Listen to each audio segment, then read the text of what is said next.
আশা করি আমার সকল বন্ধুরা নাড়ু খেতে পছন্দ করে, আমিও তার ব্যতিক্রম নই। নাড়ু পছন্দ করে না এমন কোনো মানুষই নেই। বাংলার প্রতিটি ঘরে ঘরেই সবার পছন্দের তালিকায় থাকবে এই নাড়ু রেসিপি। হ্যালো বন্ধুরা, আজকে তোমাদেরকে স্বাগত জানাচ্ছি নাড়ু রেসিপিতে। আশা করি আজকের রেসিপিটি তোমাদের অনেক অনেক ভালো লাগবে। পুজো উপলক্ষে আজকে নাড়ু তৈরি করব, তাই এখানে 4টার মতো নারকেল আমি ছুলে ব্লেন্ড করে নিয়েছি।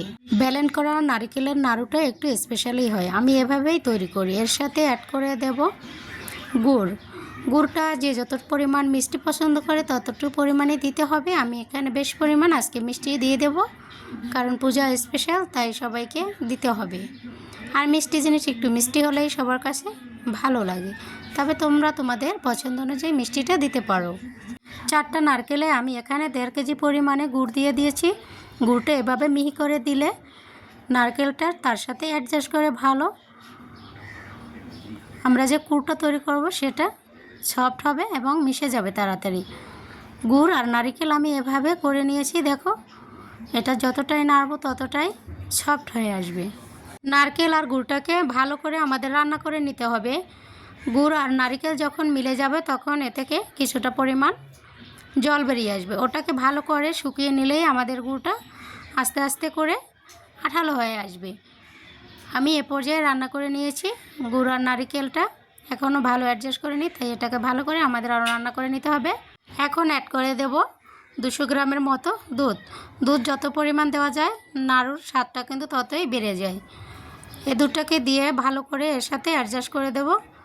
আমি নেড়েচেড়ে এটাকে আরও রান্না করে নেব।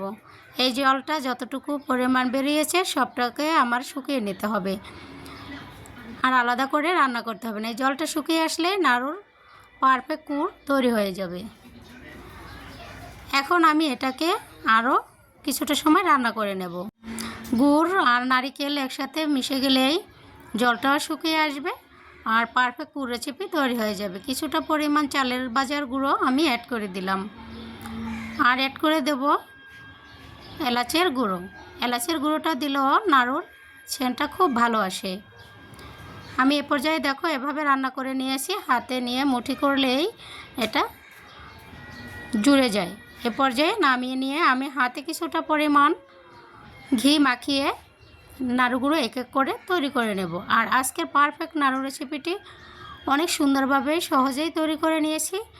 ঝামেলাবিহীনভাবে যারা সহজে তৈরি করে দেখতে চাও তারা এভাবে তৈরি করে নিতে পারো। খুব সহজভাবে তোমাদের সাথে পারফেক্ট নাড়ু রেসিপি শেয়ার করেছি।